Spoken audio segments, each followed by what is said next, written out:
자, 다시 두 번째 시간. 자, 두 번째 시간. 방금 찍은 거 봤는데, 오랜만에 찍은 거 되게 어색한데, 표정이 너무 굳어 있는 것 같기도 하고. 아이, 참. 자, 두 번째 시간입니다. 이 국가의 성립과 발전. 일단 우리 중국에서 일어났던 최초의 국가. 우리가 지난 시간에 봤죠? 첫 번째, 이 은이라고 하는, 또는 상나라라고 하는 중국의 최초의 국가. 신정 정치가 이루어지고 각골문을 만들었다는 이야기 했었고, 그 다음에 은나라를 멸망시키고 두 번째 국가로 등장했던 이 주나라. 주나라에서 가장 중요한 이야기는 바로 종법질서라고 하는 거. 그 다음에 중요한 내용이었죠. 지난 시간에 가장 중요한 거였습니다. 시험 문제 잘 나와요. 그리고 이것도 이 봉건제라고 하는 이야기. 자, 우리 앞으로 쌤이 할 내용이 되게 많은데, 이 동아시아에서 국가를 통치하는 체제로, 지방을 통치하는 제도죠. 지방을 통치하는 방식 몇 가지가 있을 것 같아. 지방을 통치할 수 있는 그 제도로서 우리나라 역사를 한번 돌이켜볼까? 우리나라 지방 제도는 뭐가 있었는지 기억납니까? 안 나겠지만 개념적으로 봤을 때는 딱 두 가지밖에 없어요. 자, 오늘 배웠던 이 봉건제라고 하는 지방 통치 방식. 하나는 바로 우리 진나라 때 이제 배울 내용인데, 군현제라고 하는 거. 군현제라고 하는 통치 방식. 이런 통치 방식이 있는데, 사실 이게 엎치락 뒤치락 하다가 뭐가 더 국가 지방에 대한 통치 방식으로 적합한가를 가지고 여러 국가가 실험했던 거죠, 사실은. 결국엔 살아남은 게 뭘까?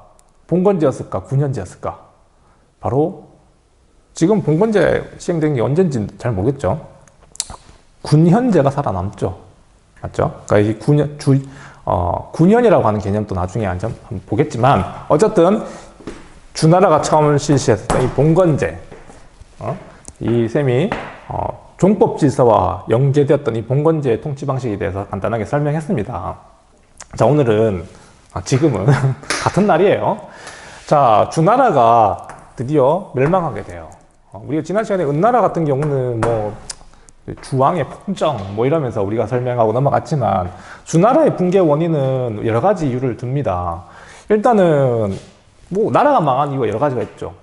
정치적으로 본다면 국내의 어떤 정치적 부패, 얘네들이 그랬지. 또 하나는 외부의 침략, 이런 원인을 둘 수 있는데, 두 가지가 다 복합적으로 등장하기도 하고.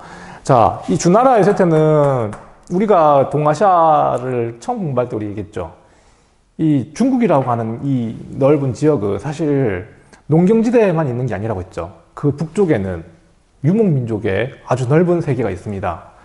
다시 되게 큰 틀을 정리하자면 이 동아시아사는요, 유목민족과 농경민족의 교류와 갈등이에요. 이게 핵심이거든. 주나라도 마찬가지야. 주나라도 북쪽의 유목민족의 침입을 받게 돼요. 견융이라고 하는. 견융. 기억하면 좋겠지만, 이 외부의 침략을 맞이하면서 주나라도 서서히 붕괴되어 갑니다. 물론 내부적인 여러 가지 명도 있죠.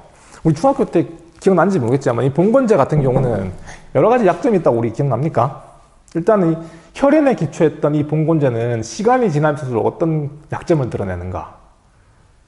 이 부분 기억나나요? 그쵸?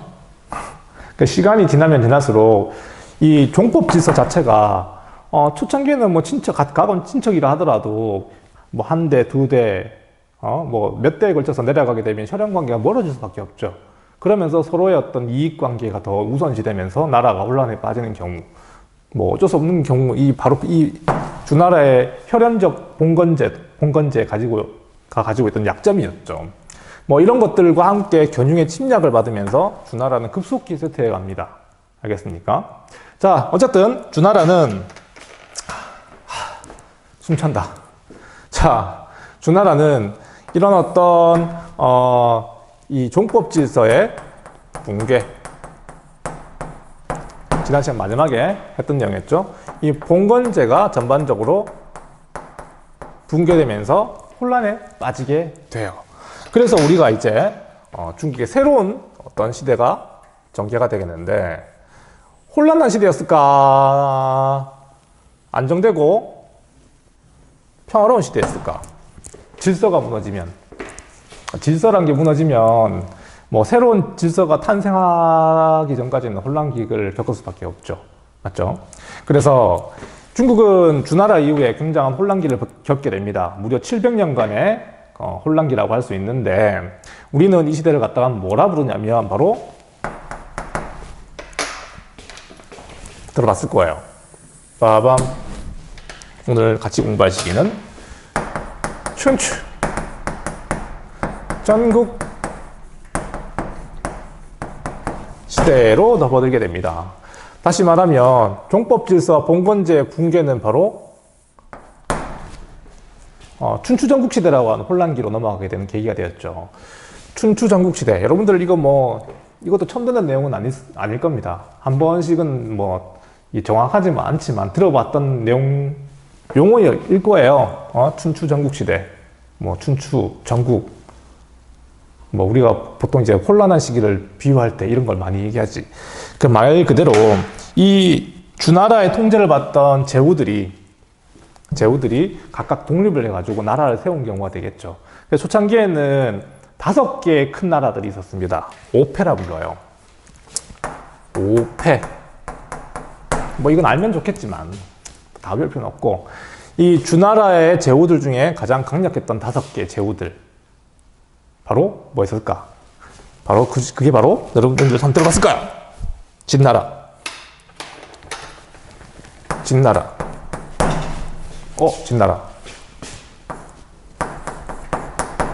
한자로 쓰면은 되게 유식해 보이죠? 진나라. 그 다음에 또 이 오패로 불렸던 강력한 나라, 바로 초나라가 있었습니다. 초나라. 그 다음에 가장 동쪽에 제나라. 또 하나가 연나라가 있었다고 알려져 있습니다. 맞죠? 하나 더 있는데, 진나라인데, 이 진나라는, 여러분들 이 농담 안 할게, 그냥. 요즘 트로트. 이 진나라는 같은 한글로는 같지만, 이 나라는 다른 나라예요. 진이라는 나라가 있었어요. 초나라는 아니고, 쌤이 잘못 적어줬네. 오나라하고 올나라. 이런 나라들이 오패라고 불렸던 춘추시대의 그 강력한 제후들이었습니다. 알겠습니까? 근데 이 진나라가 나중에 세 개의 나라로 분열돼요. 분열돼가지고, 뭐였더라? 위나라? 한나라, 맞다. 쌤이 오랜만에 수업해가지고. 그 다음에 조나라. 요 세 나라로 분리되게 되거든. 그래서 5월을 제외하고 나중에 이 초나라까지 합쳐가지고 나중에 오패가 7웅으로 불리게 됩니다. 요 시대를 갖다 우리는 전국시대라 불러요. 어쨌든 중요한 건 얘들아, 복잡하잖아. 이런 거 다 어떻게 외워? 외울 필요는 없고, 춘추 오패, 전국 7웅. 이 시대가 무슨 시대? 안정된 시기였다? 혼란한 시기였다? 혼란한 시기다. 그렇게만 이해하면 되겠습니다. 그러니까 이 시대는 말 그대로 종법 질서가 붕괴된 거야. 어른아이 없는 그런 시대, 위아래가 없는 시대, 맞죠? 혼란한 시기잖아요. 이 당시에 가장 믿을 건 뭐밖에 없을까? 믿을 건 오로지 자신의 힘밖에 없는 힘이지, 힘. 살아남기 위해서. 살아남기 위해서는 오로지 자신의 힘을 강화시키는 것. 질서가 무너졌는데, 나를 지켜줄 수 있는 질서가 없는데, 여기서 나를 지켜줄 수 있는 건 오로지 나의 힘. 그걸 갖다가, 그런 시대를 갖다가 우리는 약육강식의 시대로 부르죠. 약육강식의 시대. 혼란의 시대라고 우리는 표현합니다. 혼란의 시대. 자, 그렇지만, 우리 이 시대를 갖다가 혼란기라고,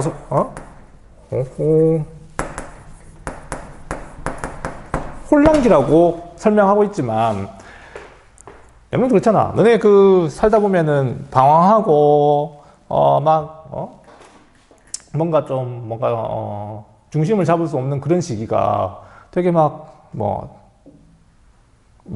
해야 되나? 뭐 이렇게 쓸모없었던 시기는 아니잖아요.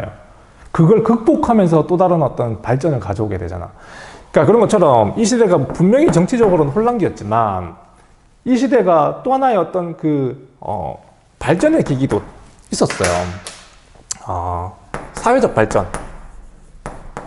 사회적으로 본다면 크나큰 발전들이 많이 보여요. 이때 말하는 혼란은 이 정치적 혼란을 말하는 겁니다. 정치적으로는 굉장히 혼란기였지만 이 춘추전국 시대라고 하는 700년의 어떤 기간을 본다면 중국사에 있어가지고 가장 큰 또 발전을 이룬 시기이기도 해요. 그러니까 중국사는 특이하게도 물론 질서가 갖춰지는 시대도 나름대로 의미 있지만 분열되었던 시기에 새로운 사상이 등장하고 새로운 어떤 무기라기보다는 여러 가지 어떤 문화들이 생겨나는 계기가 되는 게 바로 이 중국의 분열기였습니다. 마찬가지로 이 당시에는 사회적으로는 큰 발전을 가지게 돼요. 자, 이 당시 특징. 자, 특징. 자, 이게 되게 중요합니다. 이 춘추전국 시대에서 가장 중요한 특징은 바로 철기가 본격적으로 보급되었다는 겁니다. 철기가 본격적으로 보급되었다는 거. 알겠습니까? 자, 중국은 이미 춘추전국 시대에 철기가 이미 많이 보급되기 시작했었고, 우리가 한국사를 배울 때도 그랬지. 철기라고 하는 거는 청동기와는 또 다른 어떤 금속이었고, 이 소재 자체도 다르지만, 이게 사회적 파급력이 굉장히 컸던 이 금속이 바로 철기입니다. 지금도 우리 철기 시대에 살고 있는 거죠, 사실. 응? 너무나 다른 어떤 사회적인 변화를 가져오게 돼요. 철이라고 하는 건 여러분들, 일단은 여러 가지 특징이 있지. 청동기하고 다르게. 일단 청동기는 만들기는 쉬울까, 어려울까? 청동기 한번 만들어 볼래? 여러분 청동기 충분히 만들 수 있습니다. 알겠어요? 주석이라고 하는 그러니까 다시 결론을 얘기하자면, 청동기는 만들기 어려운 금속은 아니에요. 소재를 찾기가 어려워요.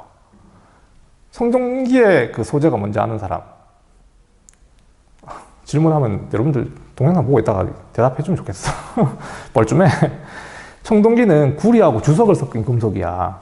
그러니까 구리는 뭐 그렇게 어렵게 구할 수 있는 금속은 아니지. 근데 주석이라고 하는 건 본 적이 없을 거예요. 주석. 이거는 일종의 우리 석유처럼 뭐 여러 군데 있는 게 아니라 특정한 지역에만 나는 게 이 주석이라고 하는 거거든.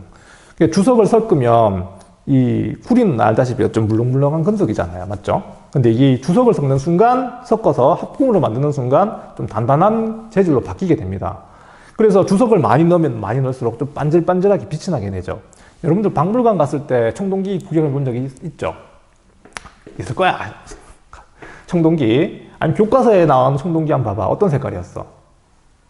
청동기가 녹색 아니었나? 맞지? 그 청동기를 갖다가 자꾸 녹색으로 알고 있는데, 청동기는 원래 녹색이 아닙니다. 그 녹슨 거야. 구리가 녹슬면 푸른색이 되거든. 알겠습니까? 청동기는 보면 철처럼 반짝반짝 빛이 나요. 겉으로 보면 철인지 청동기인지 알 수가 없어요. 녹이 슬면 이게 푸른색 녹이 나오는 거야. 알겠습니까? 그러니까 중요한 건 어쨌든 청동기는 구하기가 어렵다. 만들기는 쉬우나 소재를 구하기가 어렵다. 오케이? 그러나 철기는 청동기와는 다른 특징을 가지고 있어요. 철은 흔한 금속일까? 흔하지 않은 금속일까?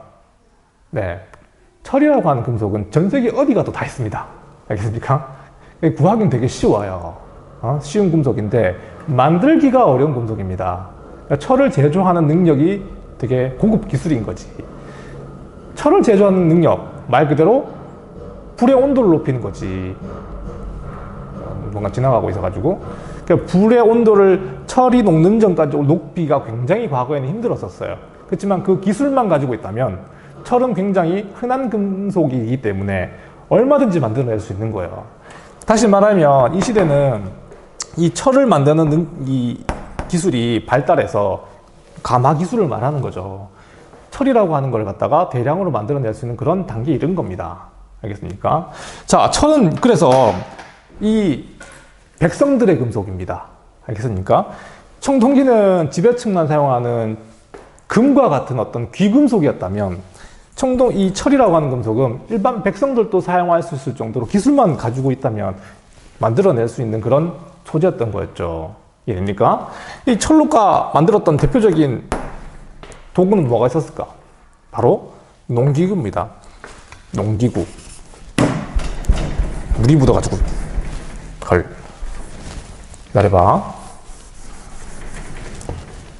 자, 철제 농기구의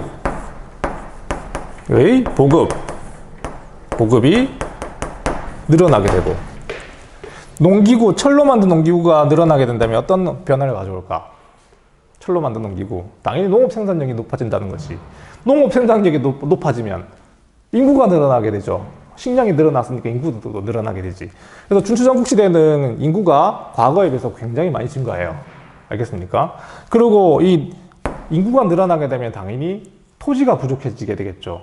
토지를 차지하고 하기 위한 영토를 차지하기 위한 또 뭐가 등장할까?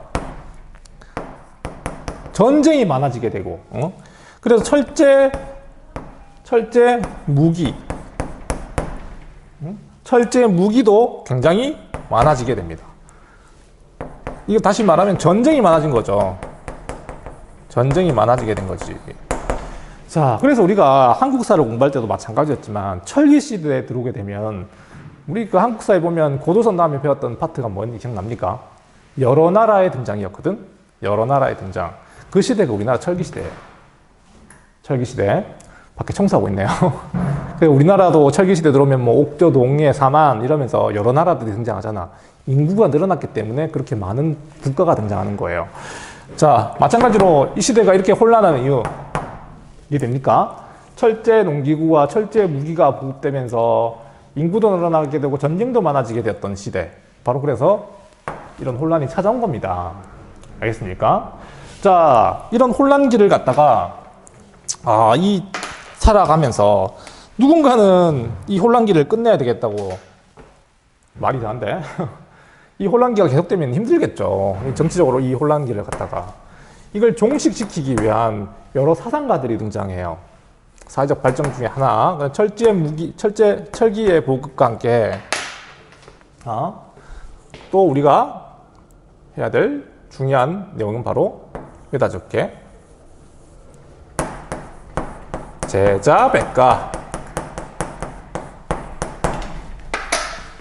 제자백가의 등장. 제자백가. 좀 전에 얘기했다시피 이 제자백가라고 하는 거는 무슨 말일까 이거? 우리 아시아에서는, 동양에서는 이 가가 사상가라고 생각하면 돼요. 사상가. 오케이? 그래서 이 혼란기를 끝낼 수 있는 여러 사상가들이 등장해요. 제자, 백가. 알겠어요? 제자, 백가. 자는 원래 스승에게 붙여주는 이야기입니다. 나 이제 슬슬 무슨 내용이 나올지 이해가 됐죠? 예측이 됐죠? 이 정치적 혼란을 끝내기 위한 여러 사상가들, 대표적인 사람들, 우리가 한 번씩은 들어봤던 아이들은 아니지. 자, 유가, 법가, 그 다음에 보이죠? 도가. 이런 사상가들이 이제는 끝내고 싶은 거야. 이 정치적 혼란기를 갖다가. 그러면 어떻게 해야 다시 또 과거와 같은 그런 평화로운 시대를 만들 수 있을까를 고민했던 사람들이 바로 이런 사람들인 거예요. 자, 우리가 뭐 윤리 시간이나 이런 시간에 한 번씩은 봤던 친구들이지만 역사에서 이 친구들은 아니지만 이분들은 역사적으로 어떤 역할을 했냐면 이 정치적 혼란을 끝낼 수 있는 방법, 사상을 고민했던 사람들인 것이지. 유가는 어떤 걸 주장했을까? 대표적인 사람은 누가 있었을까? 다 알다시피 공자라든가 맹자, 다 아는 거죠. 이 사람들이 주장하는 바는 뭐였습니까? 도덕성의 회복이었어요. 도덕성의 회복. 갑자기 윤리시간 같죠? 회복. 쉽게 얘기하면 공자 맹자가 얘기했던 그 이야기의 핵심은 사람들이 다시 도덕성을 회복하면 과거의 주나라와 같은 질서로 돌아가면 다시 평화가 찾아올 것이다 라고 하는 내용입니다. 굉장히 보수적인 사상입니다. 유가라고 하는 거는. 그래서 알겠습니까? 유교 사상은 뭐 우리 앞으로 보게 되겠지만 이 통치 체제로서 굉장히 중요한 역할을 한 게 유교죠. 사실 굉장히 보수적인 사상인 거야. 과거로 돌아가자는 거니까. 인간의 도덕성의 회복. 이 혼란기를 끝낼 수 있는 유일한 방법이다. 뭐 뭐 이런 걸 많이 강조했었죠. 그러나 이렇게 약육강식의 혼란기에 도덕성을 회복하세요. 그러면 새로운 평화가 찾아올 겁니다. 설득력이 있냐 없냐? 전혀 없죠. 알겠습니까? 말은 맞는지 모르나? 이런 혼란기에 어떤 도덕성이라고 하는 게 크게 와닿지가 않죠. 그래서 이 법가가 등장합니다. 이 법가는 대표적인 사람이 일단 누구였습니까? 누가? 대표적인 사람. 뭐 상황,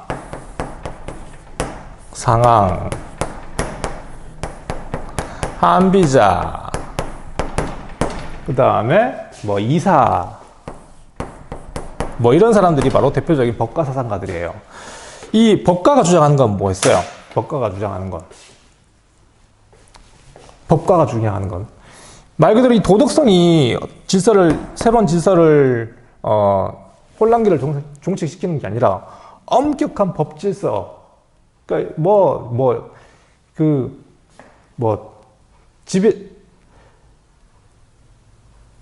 지배 질서를 초월한 이 법 질서의 강조죠. 능력을 중시하는 것. 과거에 그랬거든요. 사람이 능력이 없더라도 높이 써주고, 이 사람이 얘가 집안이 좋거나 이러면은 막 높은 신분이 이루고 그랬거든요. 근데 이 법가가 중요한 그런 거 따지지 않고 오로지 능력 중심, 그런 걸 중심으로 해서 국가를 정비해야 된다라는 이야기가 바로 법가입니다. 알겠어요? 육아가 이 혼란기에 설득력이 있을까? 법가라고 하는 게 이 혼란기에 더 설득력이 있었을까? 여러분들도 알다시피 법가주의적인 어떤 방법이 당연히 이런 혼란기를 끝낼 수 있는 유일한 방법으로서 더 설득력이 있다는 건 사실이죠. 맞죠? 그래서 많은 국가들이 법가주의를 채택하게 됩니다. 그 중에 대표적인 나라 어느 나라? 알다시피 법가주의로 천하를 통일했던 나라 하면 바로 이 진나라였잖아. 진나라. 맞죠? 진시황제의 진나라. 이걸 말하는 거거든. 물론 이 진나라 말고도 이 위나라, 제나라 모두 다 법가 사상가들이 다 활동했지만 결론적으로는 이 진나라가 통치 질서로 가장 제대로 법가주의를 실현했기 때문에 천하를 통일할 수가 있었죠. 알겠습니까? 자, 마지막으로 이 도가는 뭘까? 도가도 너네 상선약수 이러면서 윤리 시간에 한 번씩 들어봤던 얘기인데 무위자연 이러면서 이 도가가 얘기하는 거는 어떻게 보면은 이 육아와 법가를 전부 다 부정하는 그런 사상적 포지션. 이 도가가 말하는 거는 그냥 뭐라 해야 되나? 그러니까 너네가 인위적으로 국가를 만들고 다스리려고 하니까 이렇게 혼란기가 찾아온 거야. 그냥 국가를 다 없애버려. 무정부. 이런 어떤 좀 초월적인 이야기가 바로 이 도가죠. 대표적인 사람이 누가 있었습니까? 노자가 있었고, 장자. 이렇게 거론하지만 이게 실제 인물인지는 정확히 알 수가 없죠. 하지만 중요한 건 이 도가는 육아와 법가를 전부 다 부정하면서 국가의 어떤 인위적인 통치 자체를 그만둬라 라고 하는 내용이죠. 더 쓸데없는 내용이죠. 이런 혼란기에는. 알겠습니까? 말도 안 되는 내용이 이 도가적인 그 사상이죠. 어쨌든 이런 수많은 제자 백가들이 활동했던 게 바로 춘추 전국시대입니다. 목표는 이런 정치적 혼란을 끝내기 위함이었고 결국에는 이 법가를 중심으로 했던 진나라가 천하를 통일하게 되죠. 알겠습니까? 자, 이렇게 이제 지난 시간에 이어가지고 중국의 최초의 국가 주나라의 발전, 그리고 주나라가 붕괴되면서 찾아온 춘추 전국시대와 다음 시간에 우리 진나라의 통치 제도를 볼 거예요. 알겠습니까? 세무 동아시아사를 어떻게 진행하냐면 이걸 병렬적으로 중국사, 일본사를 갖다 같이 하면 너네가 너무 헷갈릴 것 같아. 그래서 일단 최대한 중국사를 중심으로 먼저 하고 비슷한 어떤 맥락 속에서 우리나라와 일본사를 같이 끼워서 하는 방식, 그게 제일 덜 혼란스럽고 이해하기 쉬웠던 것 같아요. 그렇게 진행하도록 하겠습니다. 일단은 진나라까지, 한나라까지도 나가야 될 것 같아요. 그렇게 중국사가 먼저 나가고 난 뒤에 그러면 일본의 최초의 국가 한번 같이 이제 맞춰가지고 진행하는 방식으로 나가도록 하겠습니다. 여기까지 오늘 강의.